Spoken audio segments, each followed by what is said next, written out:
Hi, everybody. Welcome. We are live for part 2 of Hilchos Yichud Applied with Mrs. Brocha Sternberg, brought to you by mikvah.org. If you missed the first week's class and you'd like to catch up, the recording is online at mikvah.org/media. I'd like to take this opportunity to thank some of our sponsors. Specifically tonight is Lili Nishmas Miriam Bas Yehuda Aryeh. Also, tonight we had a sponsor up our Zoom room limit, so we shouldn't have any limitations like we had last week. And I'd like to thank that person. And the donation was given as a schos for Refuah Shlema for Chaimushka Bas Shifra Chana. So Refuah Shlema to her, and thank you to everybody who has contributed, small and large. That really helps us be able to continue offering these weekly events. So you can go ahead and join the momentum, mikvah.org/donate, and mark that it's for classes. It can be in memory or in honor of someone. And we thank you for your support. Please join us on Facebook, mikvah.org, on Instagram at mymikvah. If you'd like to join our podcast for events, I promise not to send too many, but just let you know about what's going on and what's happening. And a reminder before it starts, you can be added to the broadcast by messaging 732-534-2948. So without any further ado, I'd like to welcome Brocha Sternberg. Thank you. Hello, everybody. It is a pleasure to be here again with everyone. What I want to do a few things. First of all, I would like to go over quickly a review of everything that we did last time. I'm just going to read the slideshows quickly, and then I want to answer some of the questions that came up last week that I said that I will ask, and then we'll continue from where we left off. So let me just share my screen 1 second.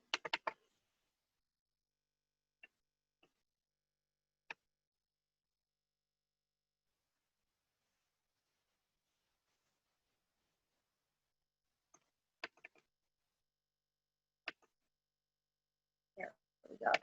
So we gave the Hakdama to the halachas of Yichud. I'm not going into the details. I do want to tell you an example that I remembered after we spoke. When I talk about what, something that's pasnisht, an example that I give my students a lot of times is, where does it say that when you get a ride after you babysit, where does it say that you shouldn't sit in the front?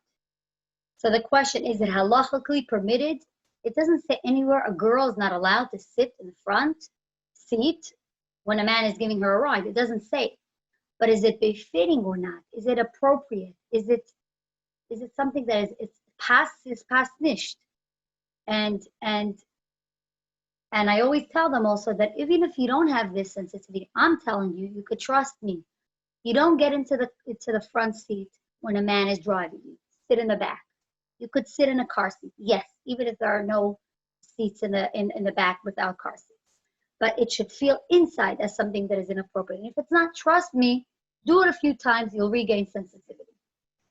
Definition of Yichud is the seclusion of a man and a woman in a private area. The reason we said to prevent immorality, and I told you that it's like a red light. It's like a yellow light before the red light. Yichud is a prevention, and Yichud itself became a red light. We spoke about the ages. We said that in order for it to be usher, it needs to be one at least has to be chayiv mitzvahs over bar bas mitzvahs. If the boy's over 13, he's not allowed to be alone with a girl over 3. If the girl's over 12, she's not allowed to be alone with a boy over 9. We spoke about yichud with relatives. We said that there's no yichud with parents, grandparents, and siblings. However, I do want to say that I got someone was sent to me that a girl wrote that she lives with her parents and her brother at home. And after reading Rabbi Dubov's book, she always knew that after 30 days it's not okay. But when she read Rabbi Dubov's book, she realized that there are different opinions and it could be a problem. So she called the Rav and she asked the Rav, and the Rav asked her a lot of questions and he found a heter to give her because she was basically saying, sorry, I missed it. The most important part that her parents often leave. They go sometimes for a few days, sometimes they leave for a few weeks, and she ends up staying at home alone with her brother. So the Rav, after answering the Rav's questions, he found a heter, but he did tell her that it's not ideal. So if anyone here lives with needs to stay, for with a brother, or you have children that are staying with a daughter or a son staying with a son and a daughter staying alone, it is something that is probably not that simple, especially if it's a reoccurring thing. It should definitely be discussed with the Rav. We said that there is yichud with uncle, aunt, niece, nephew, cousins, and in-laws. Yichud that can be nullified is not yichud. We said that there are two ways to nullify yichud. One is to take away the definition. By taking away the privacy, we're making it not a private place. We take away the definition. One is taking away the reason. The reason was a prevention. If there's somebody there that uses as a prevention, we don't need any other prevention, then it's not yichud. Taking away the definition, we said, is by having an opening to the public. We said that we need both. We need an opening to the public. So what I did, I listed the list of openings. We spoke about a door, a window, a car or taxi, an elevator, and a doctor's office. I'll just quickly go through the pictures because we did talk about all of these things. Public, we said when people are around or people can come, right? If people are around or people can come in, that takes away yichud. And now we were up to the road. So on the road, there are, we're saying, if there's an opening, which means if in the car, the car itself is open is open, which means there's a light on, or the window's open. If the window's tinted, then it's during the day, nobody could see, then the window's open, then that created an opening. But now we need it to be open to the public. So what means public when it comes to the road? So if this is the case, look at the road over here. This is pretty public. There are cars on the road, cars are driving, it's considered public. So if the window is open, or if it's evening and the light is on, this is considered public, it's open to the public.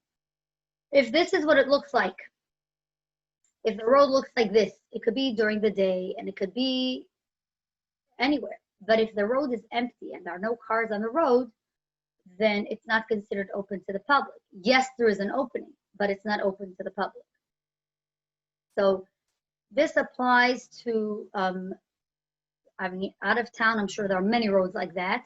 Also in the country, there are roads like that. So we have to, like I said last time, we don't play dumb on ourselves, which means we have to know assess the situation and understand that yichud is here as a prevention for us, not just as a protection. The Eibishter wants to protect us, and the Eibishter is giving us the halachas of yichud for our benefit.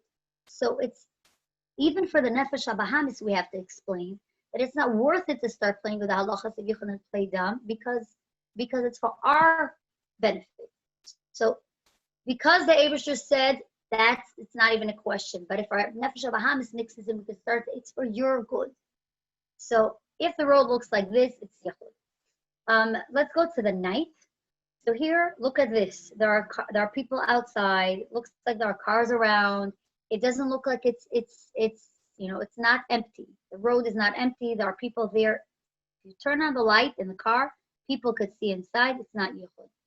But if this is what it looks like at night, and sometimes we do drive on roads that look like this at night, then it doesn't help to turn on the light. It's too late. There aren't cars on the road. Let's take a highway. I once asked, when I started teaching, I asked what is considered too late on a highway? Because I remember my students telling me that on a highway, it's never too late. There are always cars on the highway. So I called and I asked, and the answer that the Rav told me was, when there are single cars on the highway, it's considered too late. Now, single cars, you know the sound of when a highway is empty? In your car. For a while, and then you hear a car. That's single cars. When there are single cars on the highway, it's considered yichud. It doesn't help to turn on the light because it's yichud. So So what do? First of all, we plan before. If I know that I will have to be on a highway like that, then all the different things that I take into consideration when I plan my trips and when I plan what to do and where to go and how and all these things, Yichud has to come into the picture. So let me I'll soon share with you what the Rebbe said about it. I just want to say, before we go to what the Rebbe said, I just want to say that going to the airport, for example, this is an example that I always give my students. You have an early flight. You have a 6 a.m. flight. You have a 5:30 a.m. flight. I'm talking about Crown Heights, okay? Going to the airport, the roads in Crown Heights are empty, and the highway is empty. Yes, there are cars on the highway at night, but it's considered single cars on the road. It's not considered that the highway is full. So going at 3 a.m. or 4 a.m. or even 5 a.m. to the airport is not allowed. I'm not allowed to be alone with a man in the car. What should I do? There are different options. So option number one is I'm going to show you what the Rebbe said about it. And I'll tell you two stories, real life stories of where it was, where this came, what was done in these real life stories. So here in Shabbos Parshas Noach Tavshin and Aleph, the Rebbe said like this: in addition to the avodah of Neshei B'nai Yisrael in their house, inside their house. Sorry, what did I just do? How do I move this? I don't even see the words because my blocking. Someone needs to read. Something was added, I guess, in the last generations. I have a strip covering it. האחרונים במיוחד, אז by זה, zugekommen euch der Avodah michutz lebeisen. By Neshei Yisrael, Neshei B'nai Yisrael, it used to be that they were only bebeisen pnima. But in the last generations, especially, what was added to their avodas, they're also michutz lebeisen, outside their house. 116, the footnote, look at 116. And the Rebbe said this. 116, the Rebbe wrote this, ויש לעורר על הזהירוס שצריך להיות בנסיעה אישה ובסיסול בטקסי או אוטו. The Rebbe says that we have to be ma'ayir on being careful, on how we have to be careful when a woman or a bas Yisrael goes in a taxi or a car. כשהנהג הוא גבר, when the driver is a man. And parentheses, שאפשר להיות בזה חשש של ייחוד. It could be a חשש of ייחוד. And then the Rebbe says, like it says, כידוע שקל וטרי בזה בספרים, the שקל וטרי in ספרים, and כגונתה יש לברר חילוקי הדין והפרוטים בזה אצל רב מוירה הרע. You have to find out by a Rav, Moira Hayra. Again, the Rebbe says Rav Moira means not someone got smicha.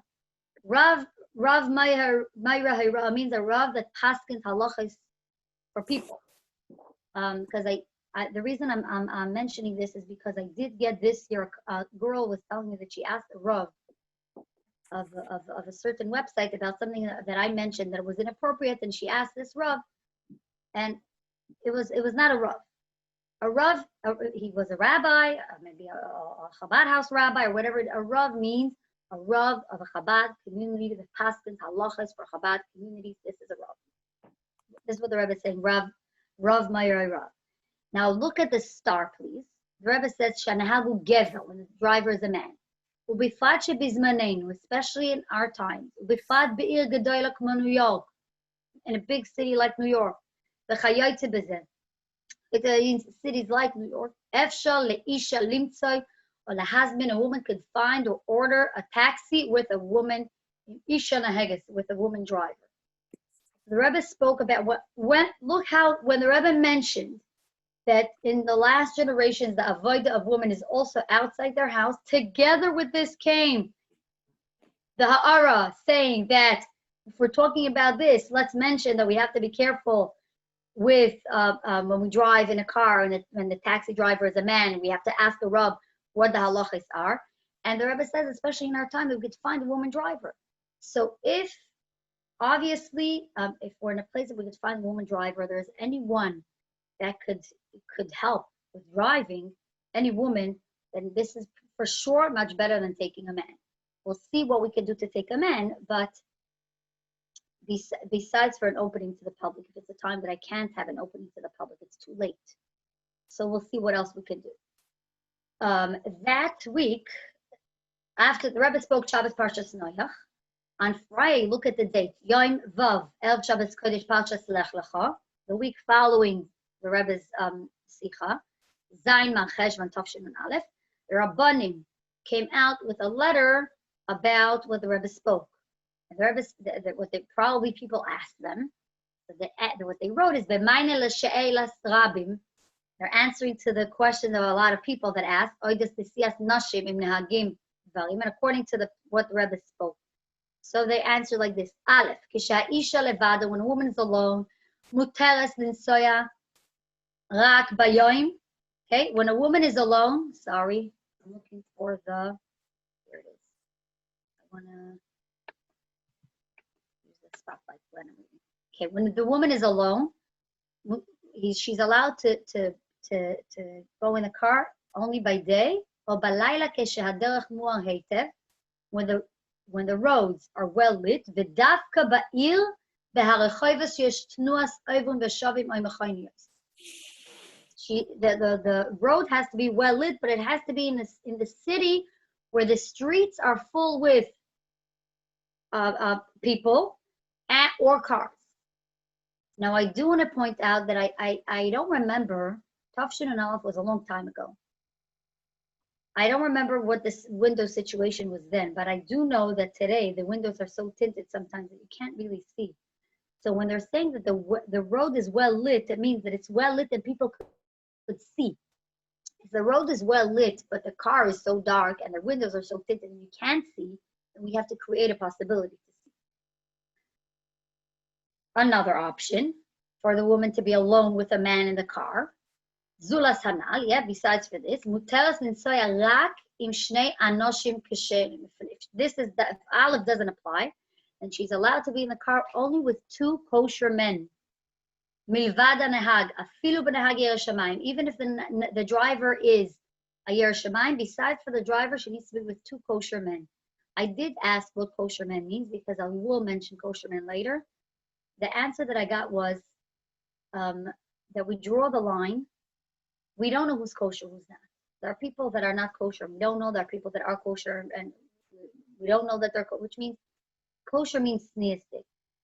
Kosher means that they will have enough Yer Shamayim if they have an Isayim. How will we know? We don't know. So we draw the line between frum and not frum, because the reason the line is there is because if a person has enough Yer Shamayim to keep Torah and mitzvahs, we hope that the person will have enough Yer Shamayim that the person comes to an Isayim. And with that, even if a person keeps Torah and mitzvahs, if a person is not sneistic, sometimes you talk to a man and you like, what are you saying? That's how you feel. Like it feels so awkward. A man is not being appropriate. You feel that he's not being sneistic. Not being sneistic again. It's like he's not talking in a way that is appropriate to talk to a woman. A person like that is not considered kosher. If kosher means you don't know people's inside.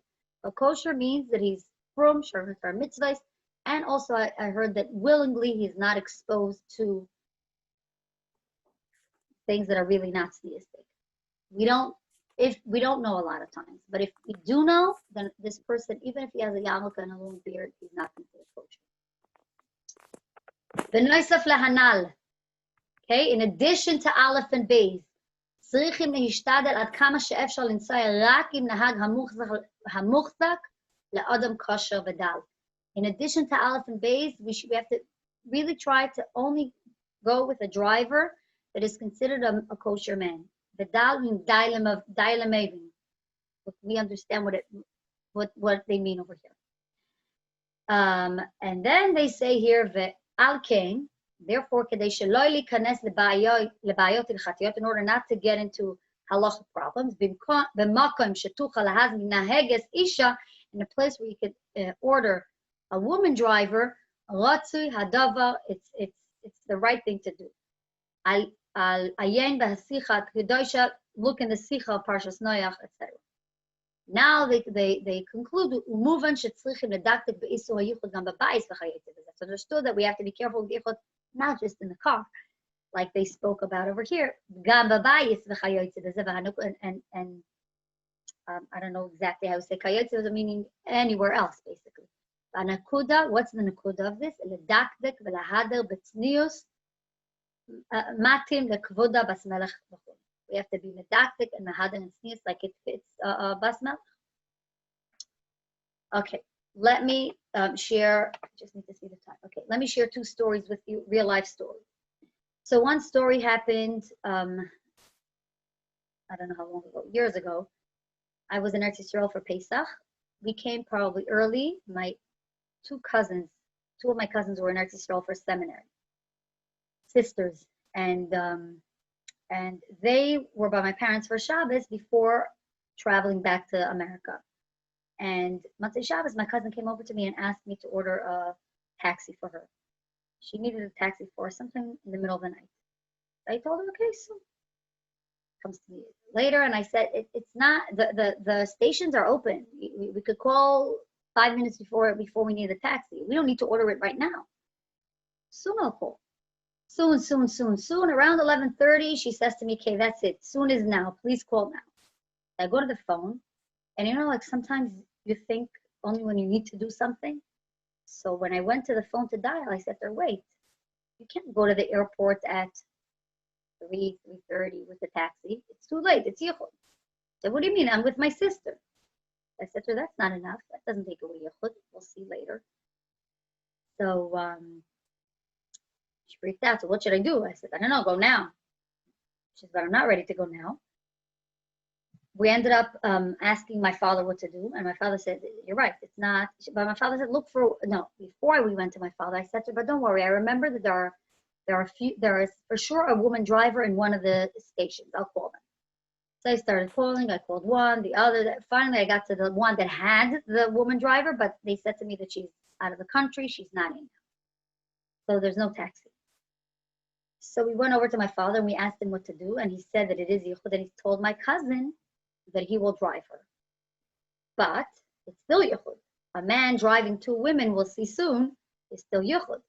So what my father did, my father took my sister along. And we'll see that a daughter of the man takes away yichud. So 3:30 to go to the airport from Rehovot to Ben Gurion Airport is too late. It's late in the city. It's late on the highway. It's late. And what he ended up doing, he ended up driving her with my sister. That took away yichud. I had something else that happened here, but before I tell you the other story, I just want to tell you that it's so important to keep that in mind.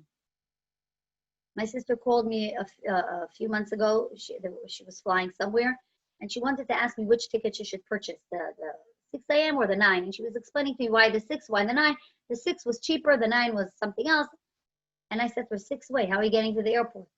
It's too early to go to, it's in the middle of the night. It's yichud. She said, okay, that's it. I don't have a question. I'll take the 9.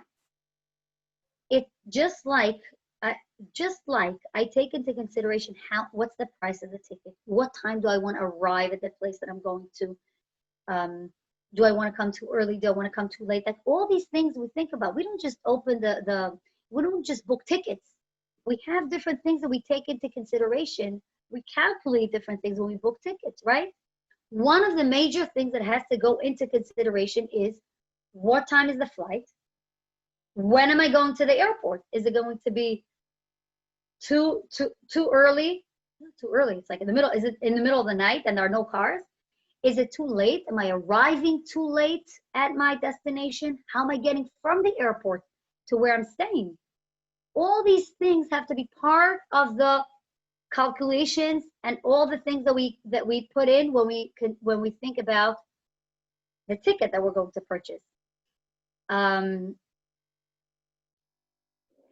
What else did I want to say? So what happened? The second story that I wanted to share with you was a different cousin was staying in my house, and she told me that I asked her when she's going to the airport, and she told me she's going 3 a.m. She was explaining to me how the taxi's coming, what kind of taxi she's having.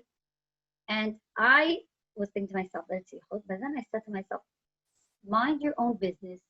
Don't mix into people's lives. The taxi is arranged. It was ordered through a computer, through someone's company, through somebody. She can't even cancel it. Don't say anything to her. Stop it. Mind your own business. But I'm not a person that usually minds my own business. So I could only mind my own business for a certain amount of time, and then I just open my mouth because it's my achrayus. She's staying by me. She doesn't realize she's going to go at 3 a.m. to the airport. It's yichud. So at a certain point, it was already 10:30 by us, and I told her that it's yichud, and she can't go to the airport then. So she asked me what you're there. I said, I don't know. Let's call her up. So she called. She was friends with Rabbi Hertz's daughter from Chicago. So she called Rabbi Hertz's daughter and she said, do me a favor. I need to speak to your father. This year, it took time till we reached him. She added another piece of all the years I remembered one thing, and then she just recently reminded me something. Now I want to say, when a Rav is asked a question about a situation, he's going to ask as many questions as he has, and he's going to give an answer custom made for this particular situation. And this is something that I can't stress enough. We cannot copy paste. I remember the Rav, Mrs. Sternberg said on the phone that in class, I always tell to my students that the Rav told her cousin, no, you are in a situation, you call the Rav and ask, because maybe she added a detail that you were not going to add. Maybe there's something that you are saying that is adding to the picture that in your situation is going to be different. We cannot ever base ourselves on a psak that someone got, especially that things do get, somehow we forget the details and we forget exactly what happened, and people do that. I clearly tell my students also, I throw in and I say, in Taras HaMishpacha, for some reason people share information that they shouldn't be sharing, but I'm telling you now for the future, if you ever hear anything from your friends that a Rav told her, you have to call yourself. So I am telling, why am I giving you this introduction? Because I'm going to tell you what the Rav told her, but it's not something that I could say, I heard in a shir and I could rely on this. What the Rav told her was, she should look for a driver. She should look for a firm driver that is maybe taking somebody else to the airport, maybe another girl, somebody else, and it should be a married driver. Now this is a heter. It's not allowed the chatchila. No, doesn't matter if a person is married. 2 women and a man at night is yichud, even if he's frum and married. But knowing my cousin, knowing her situation, knowing everything, and that's why it's good to call a Rav that you know. This is what the Rav told her. She ended up finding someone. She left earlier with somebody else that was going to the airport, and that was the heter that the Rav gave her. Is it a heter that every Rav will give? Not necessarily, because it is a problem. Once my friend was coming back from Lakewood to Crown Heights, and the Rav told her to keep the light on. It was not too late. It was but it was already dark. It was like 7 o'clock in the winter, and the light was on the whole way, but I wasn't the driver. Let's go back to our, you know what? Remind me to answer the questions at the end. The questions that I asked were about seeing a psychologist, a woman seeing a man, or a man seeing a woman. I asked about taking piano lessons with a man. I asked about the window. That I'll say now. The other 2 I'll say later. If the window is open, I just wanted to clarify. If the window is open and one of the people is in the room where the window is open, it's not yichud. If the person goes away from that room and nobody's where the window is open, it's yichud.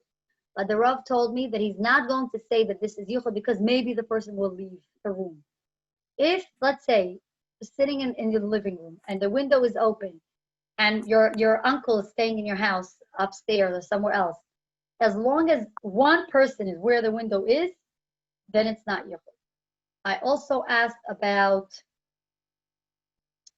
that was a question that came up, and I asked also about if I know that someone's supposed to come in, but let's say the man doesn't know that someone's coming in.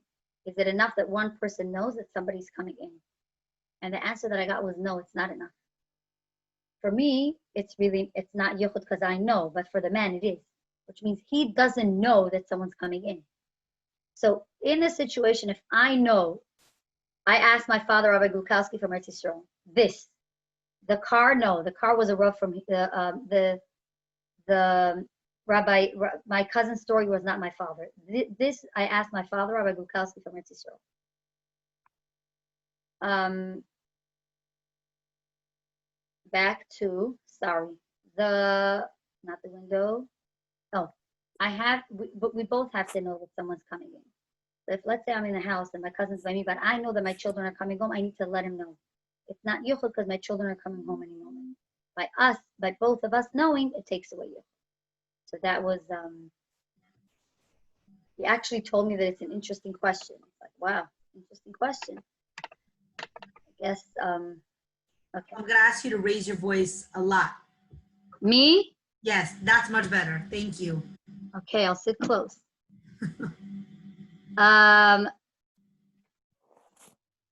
Okay, taking away the reason. So there are different ways to taking away the reason. There are different things that we could do to different people that we could bring in to use as a prevention. So first of all, as a husband. If the husband of the woman is there, it's not yichud. Now, the woman has a privilege with her husband. There's another privilege that only the husband could help with, that is baila ba'ir. If the husband is in the same town, and that could also take away yichud. I want to say a few things about it. First of all, baila ba'ir has two opinions. One opinion is that the more strict opinion is that he has to be able to come. The more lenient opinion says that he doesn't have to be able to come. The fact that he knows that his wife is in a yichud situation and he's in the same town, that takes away yichud. And what does it mean he has to be able to come? What's the difference between could come or can't come? If the husband, for example, is a teacher, okay, he's teaching in Old Torah from 9 to 4.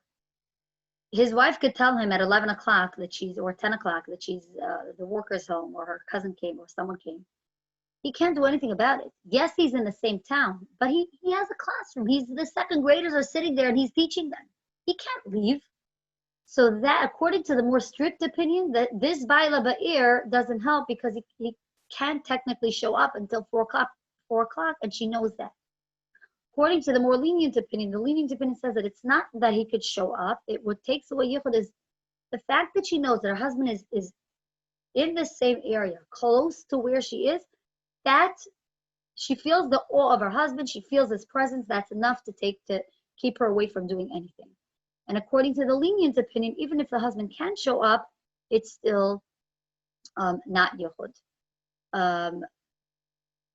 I always say, and I'm adding what I say, is we have to remember yichud, the halachas of yichud are here to protect us.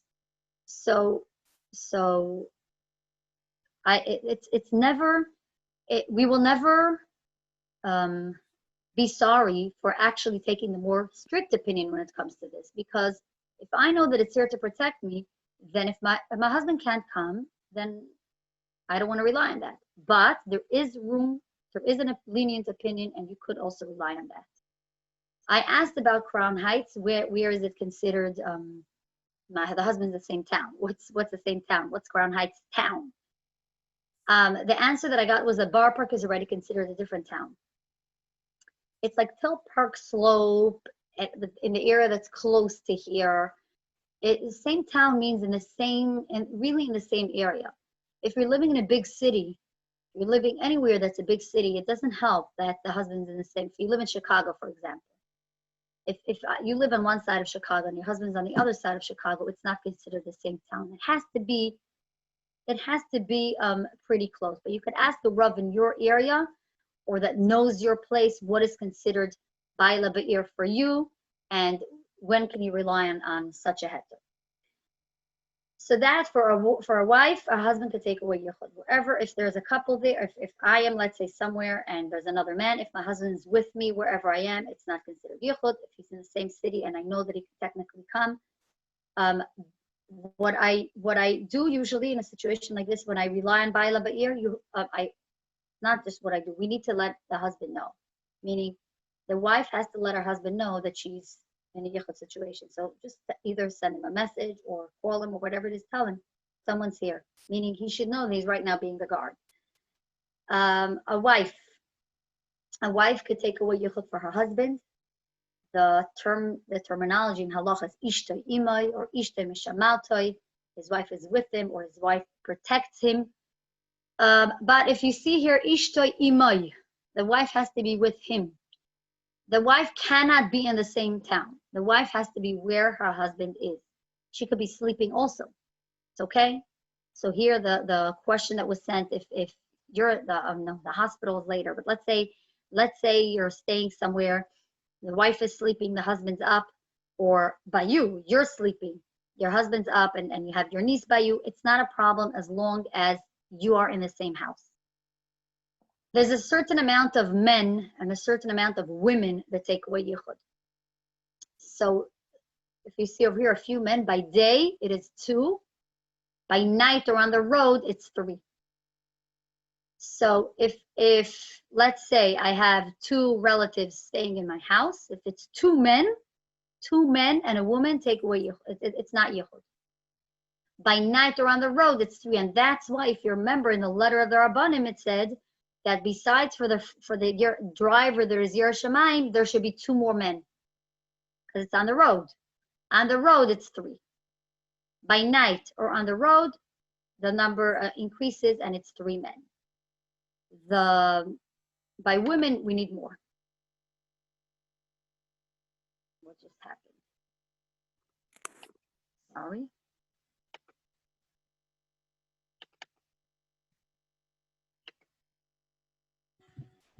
Brocha, is now an okay time to stop and ask you a couple questions that came in?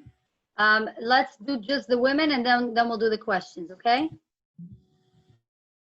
I just want to go to the amount of women. 1 second. Here we go. By a few women, by day it's 3, and by night or on the road it's 4. Okay, so I often use this for my students, because this is something that applies to them. You're meeting with a shliach. If you're 3 girls and you're meeting with the shliach, if it's day, 3 girls are enough. You don't have to open doors, open windows, call people in. You don't have to do anything. The number 3 takes away yichud by day. The number 4 takes away yichud at night. If you're getting a ride from a chasana, it's 3 women and a man, it's yichud if it's night. If it's 4 women and a man, then it's not yichud. So 4 women do take away yichud by night, and by day it's 3. It doesn't have to be per person, which means it doesn't have to be 1 woman, 2 men, 2 women, 4 men, 3 women. No. In this situation, if there are 2 men, it's good for the day. If there are 3 women in the situation, it's good for the day. If there are 3 men in the situation, it's good for the night and the road. If there are 4 women in the situation, it's good for the night and the road. In the room, in the situation, wherever we are, this amount takes away yichud. Sorry, Chassi, I just want to say one more thing that I remembered here, an example that I don't want to forget. Had a student, her mother remarried, and she was living with her sisters and a stepfather, her mother's husband and his son. Her mother had to travel outside of the States, and she had to travel for 10 days or 2 weeks. And in the house were 3 sisters, the mother's husband and his son. So let's take the amounts. It's 2 men and 3 women. Now, she was telling me, she came over to me because I taught the halachas of Yichud. She actually came to me when she was in 10th grade, because someone told her, she was talking to someone, and someone told her that she needs to learn halachas of Yichud. She's living in a house with 2 men that are not related to her. So I teach in 11th grade. She came to me in 10th grade, and I sat with her and I went over the halachas of Yichud. So she knew before we even learned in class that it's a problem. So she asked me what to do. Now, remember, the 3 girls make it okay by day. The 2 men really is okay by day, but both of them, especially the son, didn't care. So if someone in a situation that he doesn't care about the halachas of Yichud, I don't know if this person is considered a kosher person. That you have to ask a Rav. But for the day, meanwhile, 3 girls, it's fine. The problem starts when it's night. When it's night, they can't be alone with them. Now, if you remember, I told you that the Rav told me many years ago that a woman could lock herself in a room with a bathroom. So she came over to me, and what we did was we called the Rav. I told her, let's call together. Let's ask together. I'll teach you how you ask, what you say. Rav didn't answer. I ended up calling myself. The answer that I got was that it's not okay. So I asked if they could lock themselves in the room at night. And the Rav said, no, still Yichud. And the Rav said that they should bring another girl to sleep with them. And that will take away Yichud. The sisters refused. They did not want to bring another girl. And my student said, you know what, I'm not staying home. I offered, I said, come to me. She said, I'm not staying home. She went to a married sister. She said, I can't stay there. They said, we're locking our door and it's fine. She said, I'm not staying there. The Rav said it's not okay. So she ended up leaving. She went to a sister and she was there for the night that her mother wasn't home. By day it was fine. She was home during the day. Once the night came, she left the house and she went to her sister. So here's again a real life example of someone that had to actually keep these numbers in mind. And I'm also, this is also when people have a stepfather at home and maybe the stepfather came with children also, all the halachas of Yichud apply. And all these numbers and all these people and all these things have to be taken into consideration. Chassi, I'm ready. All right. So, one question. If a person, let me go back up there, sorry. If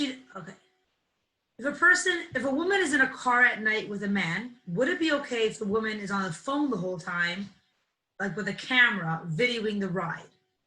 And if she is allowed to do that, can it be does it have to be a specific person, like it needs to be her husband or her father or her brother? Or if she's on the phone with anyone, maybe videoing the ride as she's in the car, can that take away Yichud?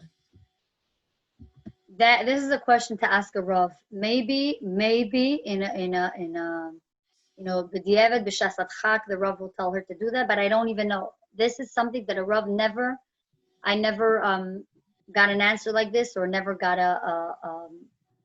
heard about a heter like that. But maybe a Rav in that particular situation will tell her that it's okay. Someone asked a question and it's based on a premise that I'm not sure, maybe I missed, you said it. So I'm gonna ask the question and you could say if you're addressing this later. And that is, if there is no Yichud with non-Jews, There is. Okay. We have to be even more careful. Okay, so she said, what do you do in a situation where you don't know if the man is non-Jewish and can't ask? But there is Yichud with non-Jews. Not just that there is Yichud, we have to be even more careful. They don't have Torah, they don't have mitzvahs. They're not considered moral people. We're not saying they're immoral, but we can't trust them. Okay, another person says, well, Uber has a camera and videos the passengers. So if that changes any of the halachos of Yichud, you're saying that needs a Rav Shaila. That we shouldn't assume that just because we can video the passengers that it takes anything away. No.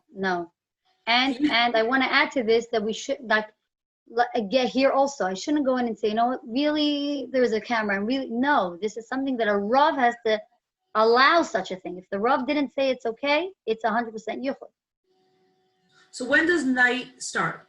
At Shkia or Tzeis for these halachas of Yichud? When it's dark. When it's dark. So Tzeis. I guess Tzeis. Okay. So that would mean that 3 girls in a taxi during the day would be Yichud because it's the road, or only the road that's empty? So I always thought only the road that's empty, but according to what the Rabbanim wrote in their Psak, that we need 3 men. I'll tell you why they didn't write the women in a second. But according to what they wrote, that we need 3 men, I understand that if 3 men is really road at night, right? So the reason why the Rabbanim did not write the women probably is, if I'm remembering correct, I think it was Rabbi Marlow, but I wasn't here these days. But if I'm remembering correct, one of the Rabbanim in either Rabbi Dvorkin or Rabbi Marlow, there is an opinion that says that no matter how many women there are, it's still going to be yichud. 50 women and a man, it's still yichud.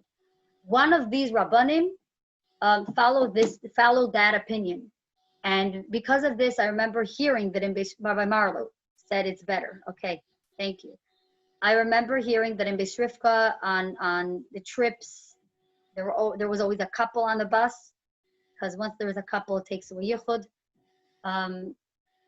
But that's why probably it's not written in this letter. But it was accepted amongst most poskim that 3 and 4 by the women is okay. Okay. In your story that you mentioned that with the 3 sisters that she was able to be home during the day and only moved out at night.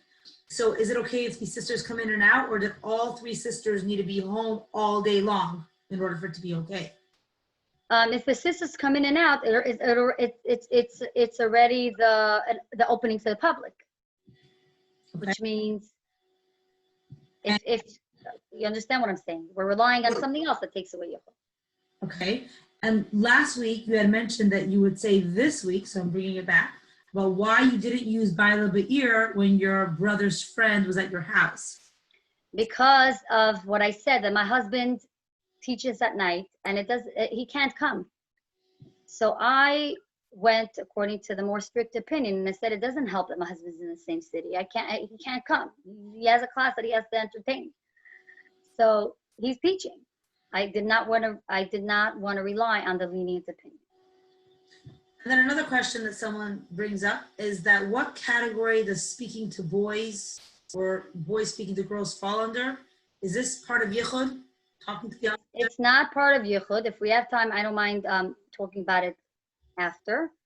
It's lysikravu. It's krevel arayos, but we'll talk about it if we have time after this. All right, those are all the questions okay. Now, and you'll let me know when you're ready for questions again. Okay. Share my screen. I do want to say now that this goyim came up, Baila Be'ir, for example, doesn't help if it's goyim. If you're cleaning ladies in the house and her husband's there also, and your son is home, so that let's say there's a boy over bar mitzvah with a cleaning lady, and her husband is in the house. The husband of the cleaning lady doesn't take away yichud. Goyim do not help. The husband or the wife, they don't take away yichud. It's still considered a boy and a girl in the house alone, even if her husband is there. Okay, so with goyim, because goyim are not are considered anashim prutzim l'chatchila, they're not considered moral. We need Yiras Shamayim when it comes to these things, and they don't have Yiras Shamayim. Yes, there are goyim that are very nice and very moral, but if you don't have the Eibishter and you don't have Torah, with like the Rebbe said about the Nazis, that according to Seichel, it made sense to them to do whatever. So with this, their Seichel HaYasher, with their beautiful understanding, they did terrible things. So we need the Eibishter in the picture. Next, this is something that I did mention, one of these. There is another way to take away yichud when it comes to taking away the reason of yichud, which is something that's called in a halacha nashim soinos. Literal translation, women that hate each other. But that's not really what it means. It just means women with a sensitive relationship. There are 3 pairs that have a sensitive relationship between them. It could be loving each other very much, but there is a sensitive relationship. But because of this sensitive relationship, they take away yichud for each other. So if they are alone with a man, it's not yichud. A mother-in-law and daughter-in-law, that I mentioned last time, if a mother-in-law and a daughter-in-law are with a man alone, it's not considered yichud. Each of them take away yichud for the other. Stepmother and daughter. A stepmother and daughter take away yichud for each other. And 2 sisters-in-law also take away yichud for each other. Now, 2 sisters-in-law, listen to this, it's not wives of 2 brothers. It's not, I should have arrows here. I think so.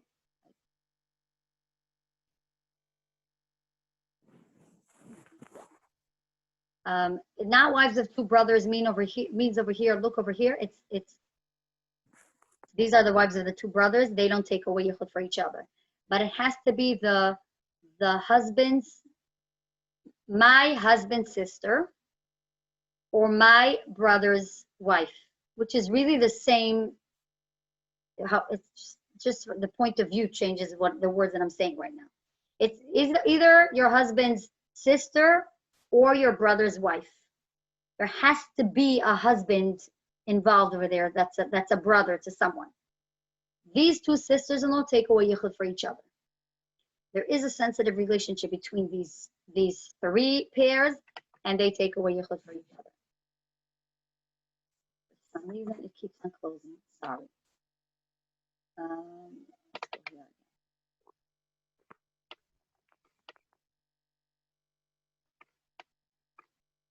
I know what's happening. Just a second.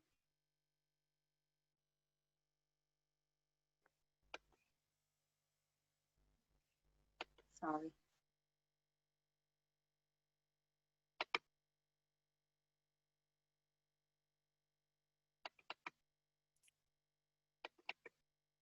Oh, this is it. I don't know. The whole thing got erased, I guess. Got erased. I don't see the end.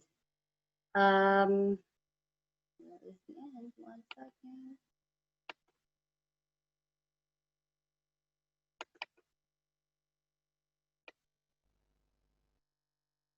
The whole end is not here. Left. Okay. I'll teach without it.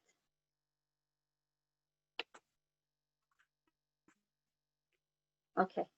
Stop sharing. You're seeing my screen. Number, I feel bad because you need to see ages, but you'll use your brain, your imagination in your head. Okay, so the number 6 on this is a shomer. Who could be a shomer? So a shomer, there are two types of a shomer. One type is a relative, and what it says about this relative is that we are intimidated. That is the word, but I can say intimidated. Intimidated is too harsh for this. It's like the lightest version of intimidated. That will not do anything bad near this relative. And this is one type of a shomer, and another one is a child, and we'll see the ages of the child that could be a shomer. So the relative that could be a shomer for a man, it's all the women that are closely related to him.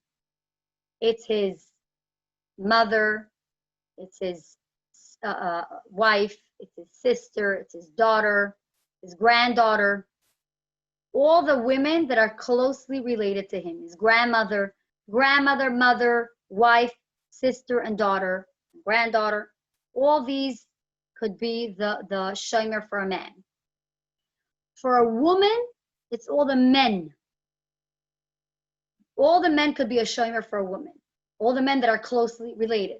It's her grandfather, her father, her husband that we mentioned before, her brother, her son, and her grandmother. A grandmother is the only woman from the close relatives that could be also a shomer for a woman. So if I am somewhere and my grandmother is there, we take away yichud for each other. She takes away yichud for me. It's not yichud. So again, for a man, it's all the women. For a woman, it's all the men plus her grandmother. Now, the ages of children that take away yichud is, so what it says about it is that the child has to be old enough to understand, but young and should not have a yetzer hara for arayos. So the age really is by a boy. See why I want you to see my screen? I wonder where it went. By a boy, it's 6 to 9. If a child is between the ages of 6 and 9, this child could be a shomer. So if I am, let's say, home with my cousin, with my uncle, and a child of mine is home between the ages of 6 and 9, a boy, that takes away yichud. Babysitting. If you have a babysitter in the house, you have a son over 9, but you have another son between the ages of 6 and 9, that child takes away yichud. Now, there are different opinions. There's an opinion that says it could also be from 5 to 9. And there's an opinion that says that it could be till 13, till bar mitzvah. So lechatchila, the middle ages are 6 to 9. But if you don't have 6 to 9 and you need to rely on other opinions, then you could do 5 to 13 when it comes to a boy. Okay? By a girl, it's 5 to 11. And another opinion says till 12. So lechatchila 5 to 11. Another opinion adds till 12. I do want to point out to you that if you see the girl, lechatchila 5. A boy, everybody agrees 6. There's an opinion that adds 5. But a girl, because of the maturity of girls, that girls understand more and are more mature than boys, the age lechatchila is a younger age. Now, so that applies to babysitting. If you have a babysitter, you have a son over 9, and if you have children in the ages between 5 and 9, basically, or 5 to 12 or 5 to 13 if it's a boy, then it takes away yichud. I do want to add something very important. If the shomer is sleeping, you need 2. So if my shomer in this situation with this babysitter is a 7-year-old boy, once the shomer is sleeping, it's yichud. If I have 2 children the right age, and these 2 children are sleeping, that is not yichud. A sleeping shomer, 1 sleeping shomer is not enough. Once the shomer is sleeping, I need 2. Okay? Real life example. I sent my daughters for a sleepover to my sister. And I was going to leave my house for a shiur, and then I realized that then my 2 boys were home, a 9-year-old and an 11-year-old, and a baby. And I was getting ready to leave, and then I said, wait, they're going to sleep. Each one, according to the opinion that adds till 13, each one is a shomer for the other. Meaning the babysitter could be in the house because the 9-year-old is a shomer for the 11-year-old. The 11-year-old is a shomer for the 9-year-old. But once they go to sleep, each one has 1 sleeping shomer. So it's yichud. What do I do? So I was just sitting thinking, what should I do? And then I came up with this brilliant idea. I told my boys that they could stay up till Tati comes home. So they got another half hour to stay up. And I kept the shomer, each shomer, I kept them up. And it was not yichud. So that was my creative way then to take away yichud. Obviously, I could have taken it away in other ways, but I found this was the way that I decided to take it away. So that is with children. You should know that I tell my students all the time, and tell older daughters that you have if they go babysitting. If out of town, usually you know families. Here in Crown Heights, girls get phone calls from all kinds of people that they don't even know. I tell them, girls, just like you ask, the question that the girls always ask, will the children be up? Right? Chas v'shalom, that the children should be up. Or they ask what time do you think you're coming back home? I tell them to ask, how am I, I tell them, if they're telling you they're coming back home late, ask them, who is driving me back home? How am I going back home? You could ask the person who calls you, the woman, can you drive me back home? Is there any way you can be in the car with your husband when you're driving back home? If the answer is no, I cannot drive you back home, and the answer is, and it is too late, and she cannot be with her husband in the car, then just like you can't babysit because of different reasons, your answer to them will be, I'm sorry, I can't babysit. I did forget to say something important, that I asked about Crown Heights, when is it considered too late? Because I wanted to come back to my students and tell them when it's considered too late. And that also applies to dating. If you have any children that date, I asked, when is it considered too late in Crown Heights and in our area? I called 3 rabbanim. I got 3 different answers. I'm giving you the latest because the earliest was, I think, too early. You know what? It's not about what I think. The earliest answer that I got was 10:30. The latest that I got was 1. I think makes a difference on which block you are. In some blocks, 10:30 is too late. Some blocks, I think most Crown Heights, 12 for sure.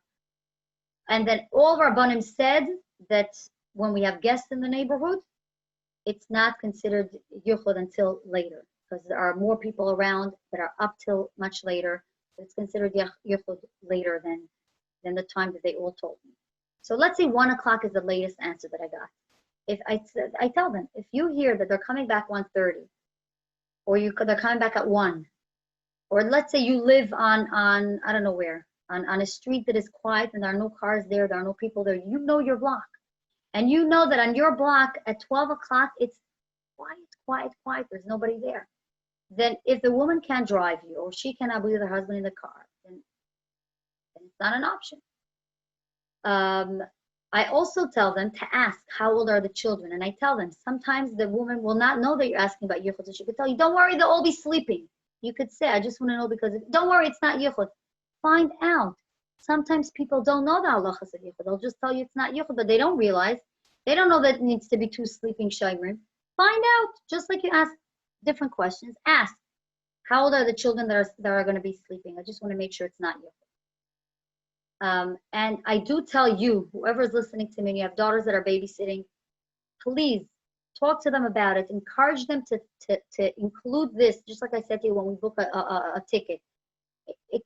Encourage them to include this as part of the regular conversation. How am I getting back home? They often ask me, how am I getting back home?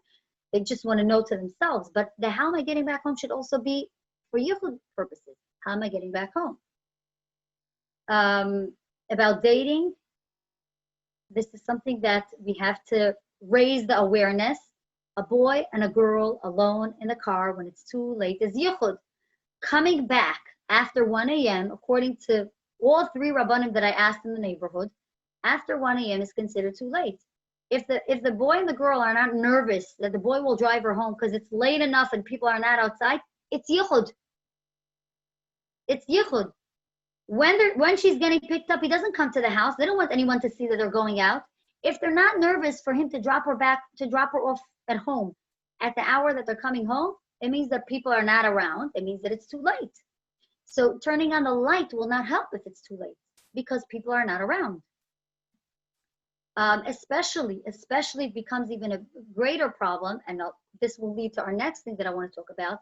When the boy and the girl, let's say, know that it's just a question of time. They feel very comfortable with each other. They know that this is going to happen, and they know that they're going to close, and they're close, basically. 1 second.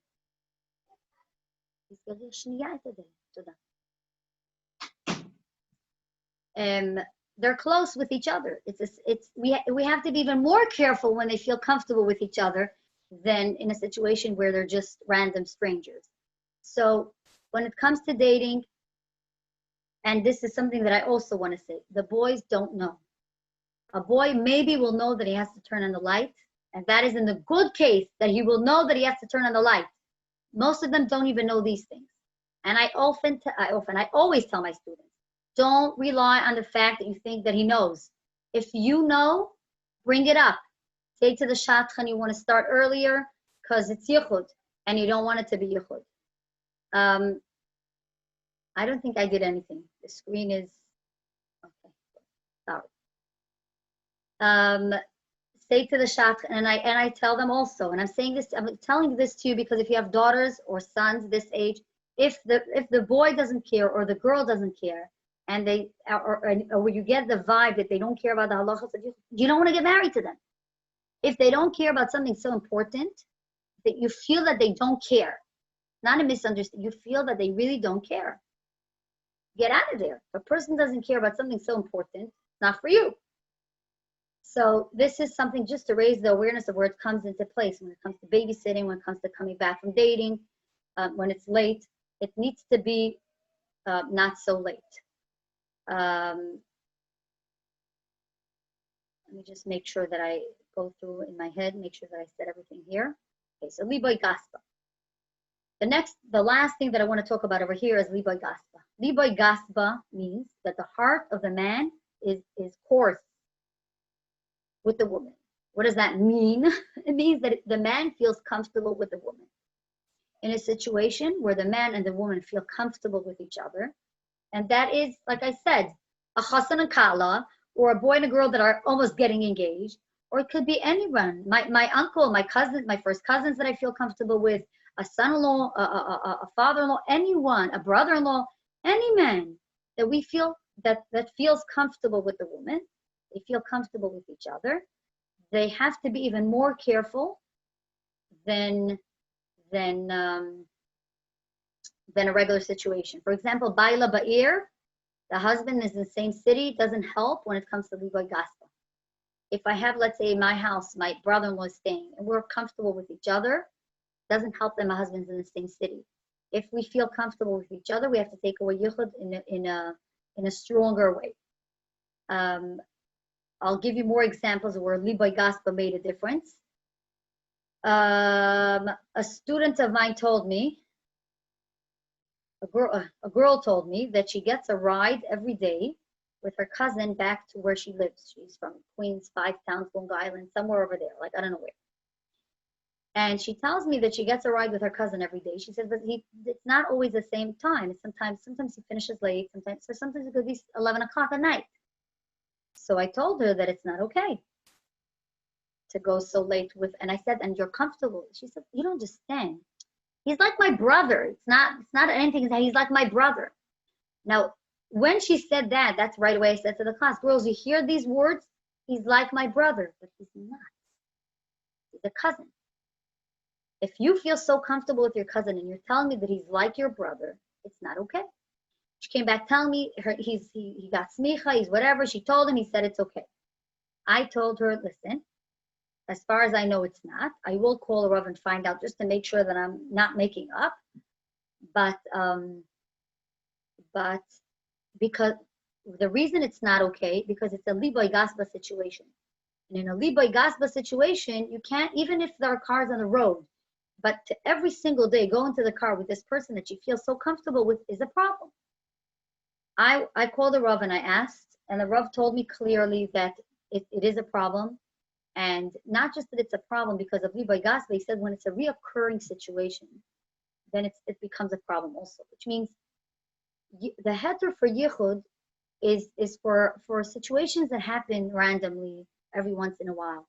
But I can't rely on this heter. For example, let's say every day you have a son that comes home at 3:30 and the cleaning lady's home till 4 o'clock, till 5 o'clock, but he's home between 3:30 and 4 with the cleaning lady every day. So first of all, cleaning lady is more or less Liboy Gaspa because everybody feels comfortable. She's walking around the house, nobody even pays attention to her. But for every single day to rely on this, that, I don't know, the windows, but whatever it is, every single day to be in the same Yichud situation, it becomes a problem. So the Rav added to me that besides for the Liboy Gaspa, that she really should not be in the car with him because of this, he added the point that it's every day. It's a reoccurring thing, so it's a problem. I just said a word that reminded me that I wanted to say something about a car.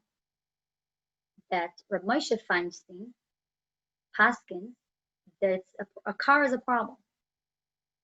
Reb Moshe Feinstein says that at any given moment, the driver could just take the wheel and drive off. So according to him, a car is a problem. There's a problem of yichud in a car. You can't open windows and you can't rely on these things because the driver could just, he's the one in charge and he could drive off.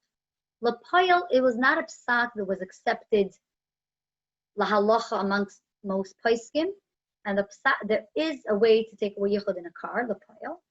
But the reason I'm saying this to you is because I want all of us to understand what a car is. A car is a small private area. So we have to be even more careful when it comes to a car. I'll tell you another story soon. I do stick into my students because I teach in the beginning of the year Chalv Akum, and they always tell me that they somehow hear about what he said. I talk to them about what he said and how he said then when I teach Chalv Akum. But I also mentioned to them that I wonder if the people that are holding on to Reb Moshe's psak that he gave a b'diavad psak to a place about Chalv Akum, if they're also not getting into the car ever with a man, or a man and never with a woman, because Reb Moshe said the car is always a problem. and then I just move on. But the story that I heard was from my father. He said that he got a phone call from a lady from the community who wanted to know if she could get a ride with a man from Rehovot to Ramle.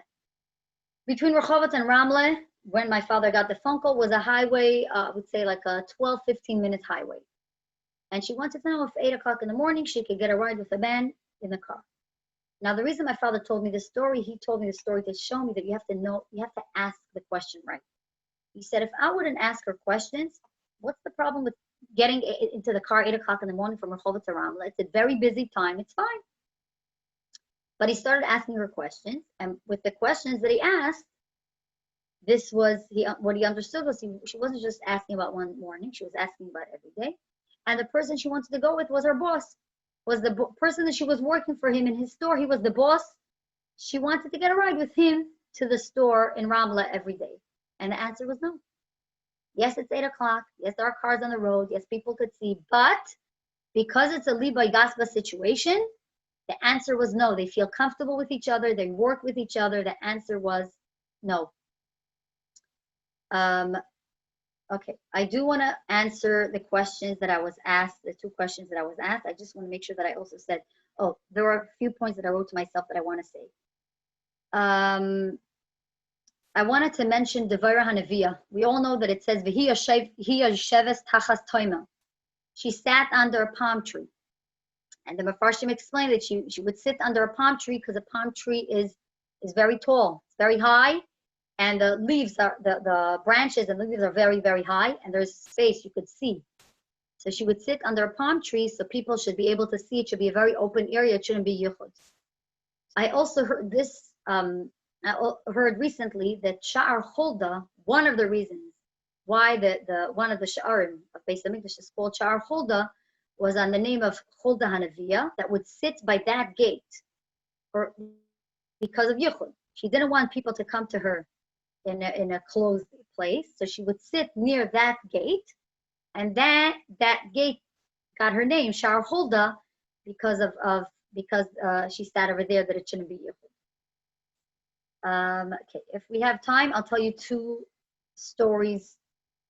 interesting stories, but now I just want to go back to the answers of the questions that I asked. So I asked my father about the psychologist, and I asked my father about the piano teacher. I don't hear you.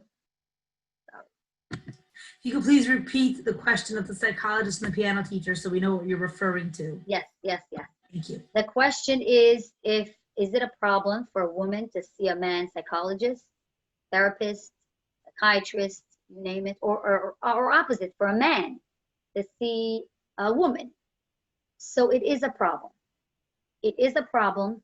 It's something that really lechatchila should not be done. It's a problem of tznius because it's a problem not just of yichud, because you could sit in a room where the door is a little bit open and it won't be yichud.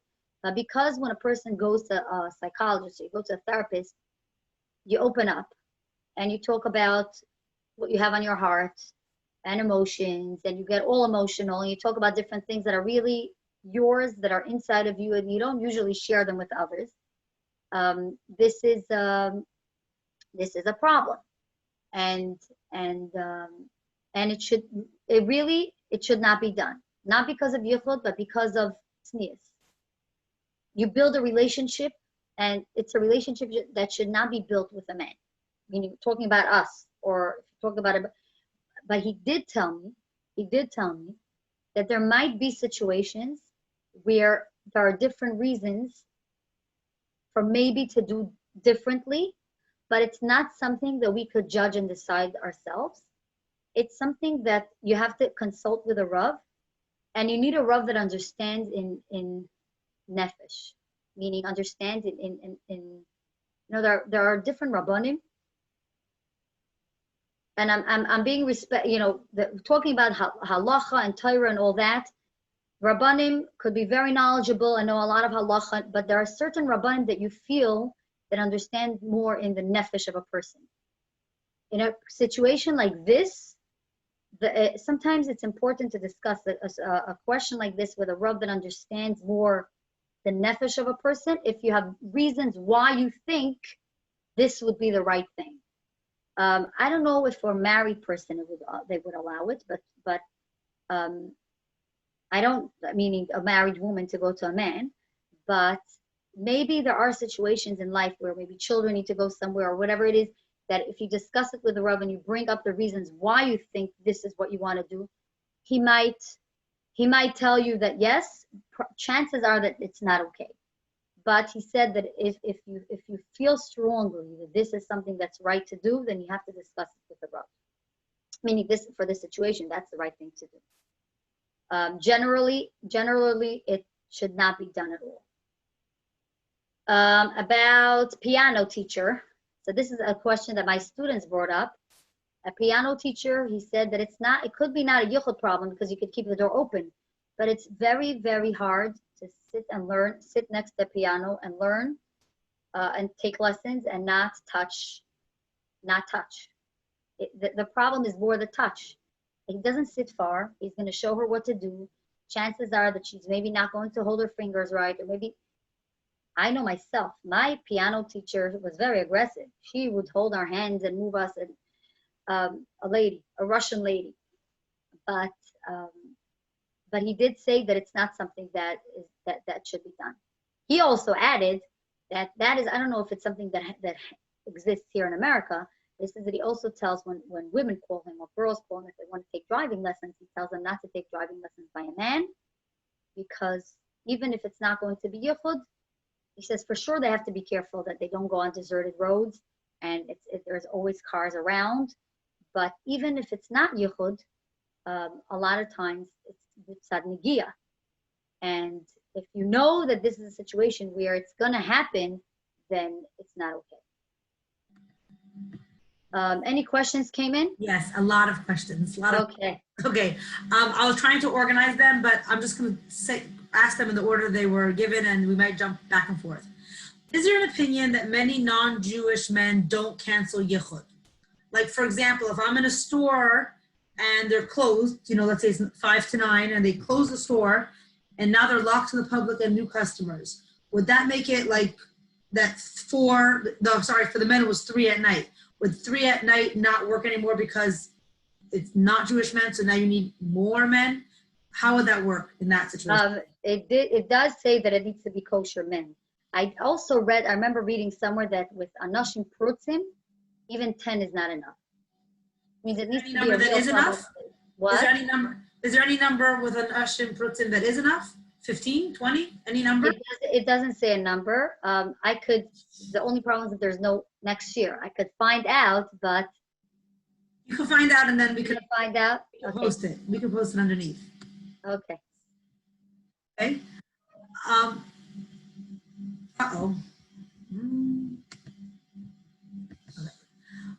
What about if the boy that's presenting the yichud problem is also sleeping? So going back to when you said about the shayimrim sleeping. So what if the babysitter is sleeping overnight in your house? What if the boy presenting the problem is also sleeping? Or the boy that's 14 is sleeping, etc.? That doesn't take away. It doesn't take away yichud if the boy is sleeping. It's still yichud. Okay, when you say over 9, do you mean that it has to be 10, or that it could be 9 and a day old? That is no longer, old enough. Over 9 means 9. That when we're talking about 12-year-old and 9, it's 9 plus. So 9 in a day? 9 is already an age. Yes, 9 is the age. Actually dealt with an interesting question that had to do also with these ages recently, and it's 9. With the cousin story of the sleepover, wouldn't it only apply if one of them was over bar bas mitzvah? The oldest was 11, so what was the problem? A 12-year-old girl is not allowed to be alone with a 9-year-old boy. They were both over 9. Okay? It's not bar mitzvah. The babysitter is over 12. This over 12 girl is babysitting my 9-year-old or my 11-year-old. They're both over age. Okay. Does yichud apply if it's a very short time, like it's just 5 minutes, someone's coming soon? Does yichud apply when it's very short? If someone is coming in any minute, I just don't know when, but if I know that it's in 5 minutes, then it's a problem. Okay. if someone turns down a babysitting job offer due to yichud, is there a concern that they should feel responsible for that another babysitter is now going to be in that situation? Meaning, do they have an obligation to tell the people who are calling them that the reason why they're saying no is because of the yichud situation, or it's not their business? Why, like, I don't, I just think, why not say I can't take it because it's going to be yichud. Now, what they will do with it, you don't know. You don't have to now publicize everywhere in the neighborhood, don't go babysit because it's yichud. But you should say, and I think the reason we should say is because we have to create an awareness. I can't, it's going to be yichud and I won't be able to do it.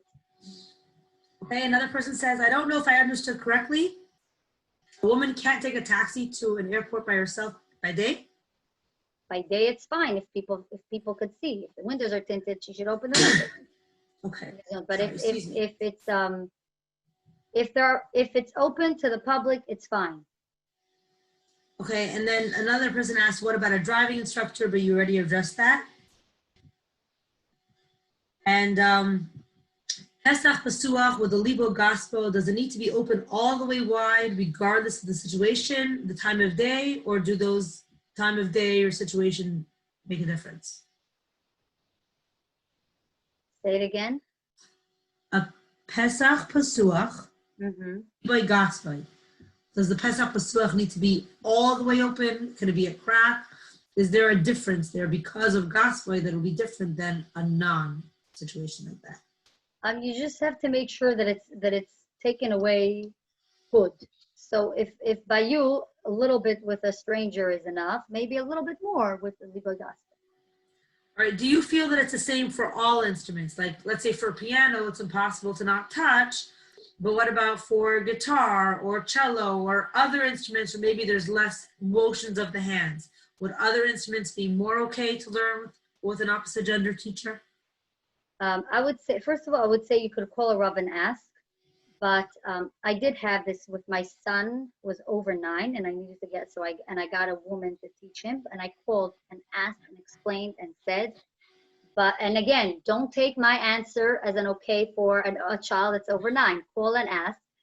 But I think that personally, and I'm putting myself in the situation and I'm thinking about my daughters, I do not want to put my daughters in a place where they're learning by a man. Let's think about our children. They should not be sitting and developing a relationship with a man, even if it's over the cello. It's a stranger. Ask a Rav if it's okay or not.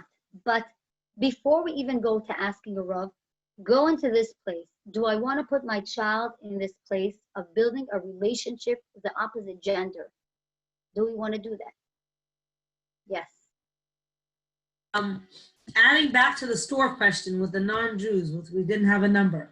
What if there's a mix of men and women in the store? Basically, I guess the person wants to know. A regular store is not a problem. It's considered a public place. Okay. Another person comments. Well, we're going to go to the comment later. What happens if my non-Jewish landlord comes to my door and I have 2 young children? Is it yichud? If my non-Jewish landlord comes in to do something in my house? If the door is open, it's not yichud. If the door is closed, it's yichud. The door is open. Okay. Are you willing to say the name of the Rav that gave you the answers for your 2 questions tonight? Yes, my father, Rabbi Gukowski from Eretz Yisrael. Okay. The chashash of yichud is because of closeness of both of them, or the chashash of the men willing to do something? If it's the closeness of both of them, then why is it okay to close yourself in a room with a bathroom, knowing that if you want, you could just open that door? The idea of yichud is that the Yetzer Hara works when there's an opportunity. The halachas of yichud are here to take away opportunities, and then that's the way that's the way the Eibusher created us. If it's not a possibility. If it's not a possibility, the Yetzer Hara will not come up and say, let's go and do something. If it's not a possibility, we're taking away the possibility. So by the woman locking herself in the room, the man is not going to come up with anything. She's locked in her room. It's we still have to dive into the Eibishter that he should protect us. We still have to dive. We dive in every day. But we have to do. If you don't feel comfortable being locked in the room because of this man that's staying in your house, don't rely on this heter. Thank you. Right, you have to trust yourself a little bit there. Yeah. The situation where you're on a date and it's after 1 a.m. Would turning your flashlight on on your phone be enough to take away yichud in the car? Or like you had mentioned last week about the light on? Turning on the flashlight creates an opening, but it has to be open to the public. Okay? So 1 o'clock in the morning, does it create an opening to the public, or is not enough people outside? According to in Crown Heights, after 1 is already considered too late. Maybe in Manhattan it's not too late, but where is he driving you back to? Crown Heights. Now, if a boy and a girl are dating out of town, I don't know but I think that Crown Heights New York is a pretty late place. I think out of town, it's way before 1 a.m. So everything needs to be taken into consideration. If you are in a situation you don't know what to do, there are rabbanim all over the world. You could find a rav that's awake and ask the question. But lechatchila, if we know and we plan, this should be something that goes into, I'm teaching tomorrow, so I don't want to be up too late. Like all these things that people think about, yichud also.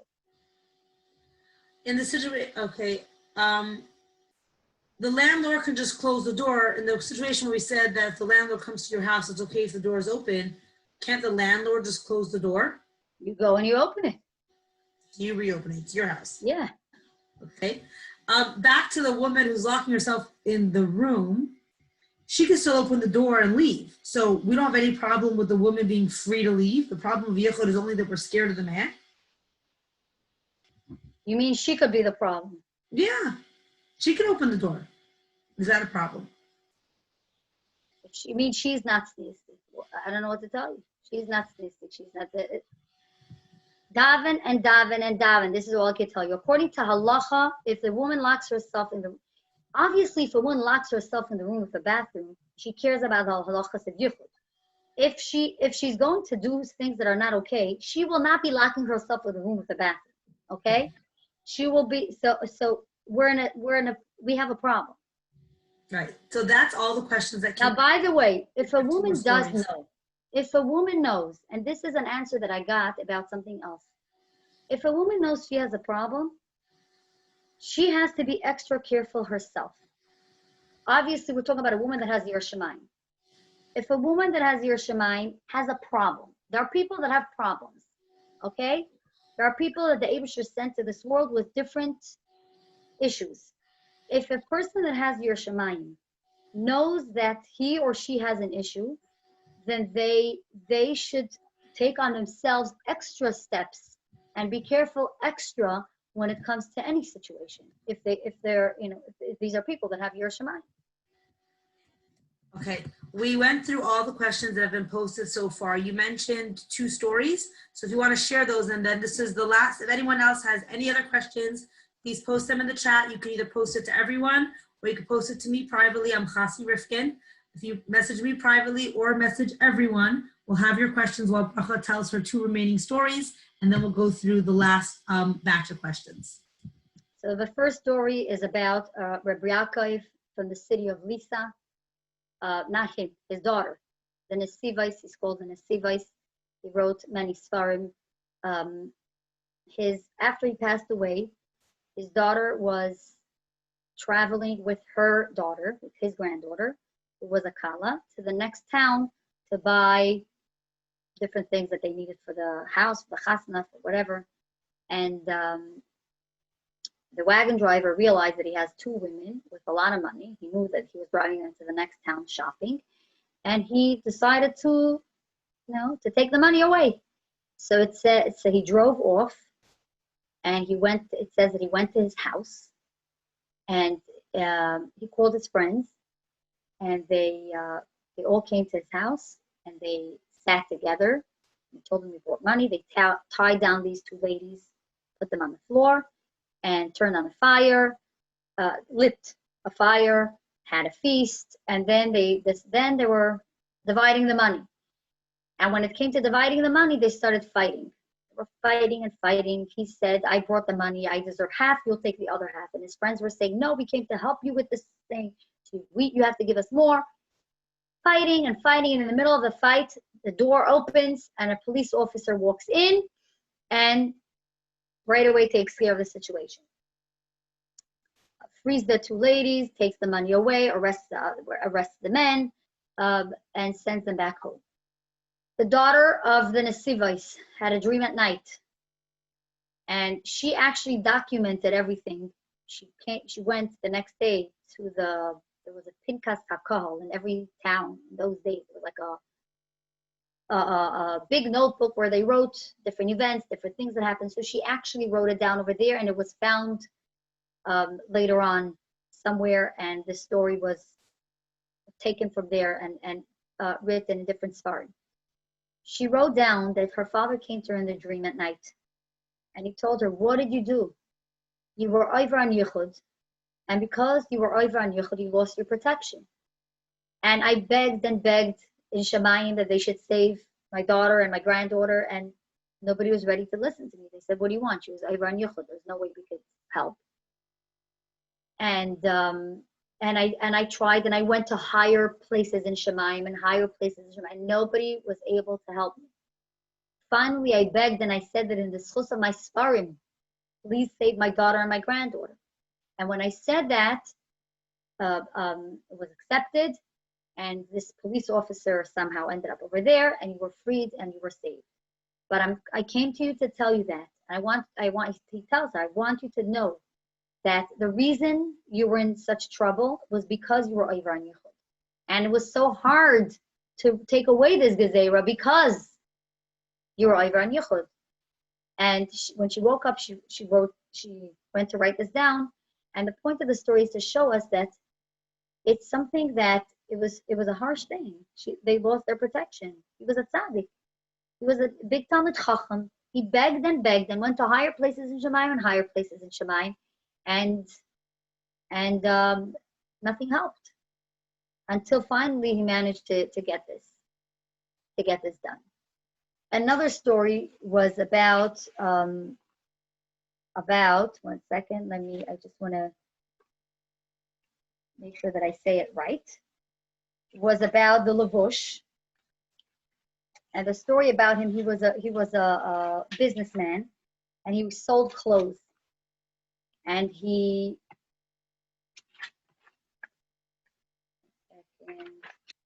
it is.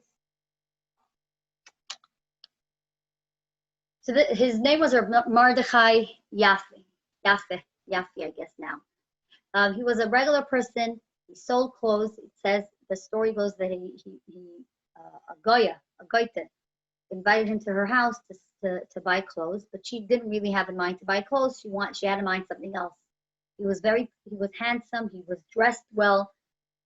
He walked into her house and she told him to come into an inner room because she wanted to see the clothes or whatever it is. And when he walked in, she tried to convince him to do something wrong.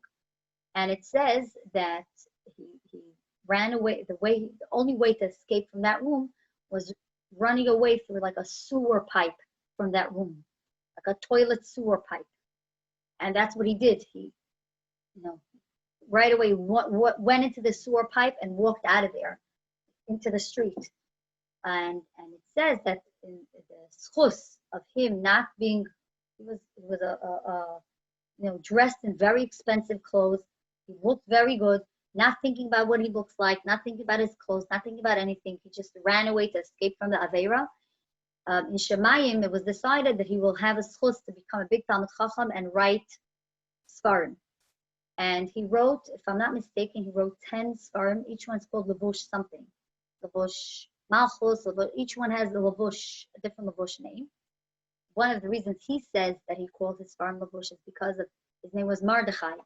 And Mordechai, the pasuk that quotes of a Lavush something. So, but the reason it says that the reason behind why his Sfarim are called Lavush is because he did not care about his Lavushim, his clothing, and he escaped through the sewer pipe, and that's why he was zeicha to write these 10 Lavushim Sfarim.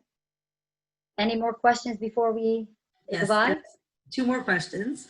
Number one is if we can go back to the Uber again. We had spoken about the video, whatever, but during the day with one woman, one man, or towards night, because it can be tracked, would an Uber be okay? Like one man, one woman in an Uber because of the fact that it's able to be tracked. Does that make a difference? If you open the window, if people from outside can see what's going on inside, you don't need it to be tracked. It's fine. This is what needs to be.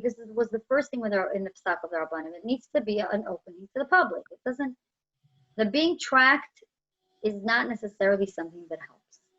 Okay. Now, when you mentioned night being from Tzeis once it's dark, and you also mentioned night being like from when there's no one around, when it's no longer public, like either 10:30 or 1. So which one's considered night when you have to go from 2 to 3 or from 3 to 4? The night is when it's dark. The too late is not necessarily night. The too late could be, I don't know, 2 p.m. in a certain place.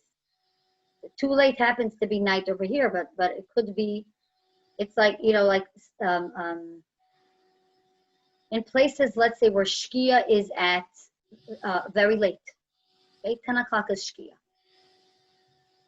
If 10 o'clock is Shkia, and in that place where it is, people go to sleep before that. People are not outside at 10 o'clock already. And even if there is light outside, it's considered already too late. It's not, the too late is not if the sky is dark or not. The too late is by people are outside or people are not outside. What do you want to say? So at the end of it, so that means though that really night is not really by Tzeis. It's really more important is about when no one's around. When we're saying night, it's probably because, or maybe because it's dark. It doesn't, what it says about the road in the night, it's not because no one's out. It's because once it's night. There's something, I guess, about night. So then a chassan and kala would be from, or not even a chassan and kala, a boy and girl dating in that situation. If it's just as night, then their date has to be over as soon as it's nighttime. No, they have to make sure that it's open to the public. They let them turn on the light in the car. Okay. It needs to be, it happens to be that then there is public. So they could use the opening to the public. When we said the 2 and the 3 and the 3 and the 4, it's when you can't rely on an opening to the public. There's no public, you can't open to the public. But if you could create an opening to the public, you don't need to it doesn't matter. Create an opening to the public and that's it. Okay, I think we have answered all of our questions. Thank you very, very much for this very informative presentation on Hilchos Yichud. Once again, if you're part 1 and you want to catch up, you can catch up by going to mikvah.org/media. And this class as well, if you wanted to share with your friends, it will be up there by tomorrow. Brocha, is there anything else further to add tonight? That's it. I just want to thank you for the schus. Thank you very, very much. It was a real pleasure and thank you. Thank you all for joining us and good night. Good night.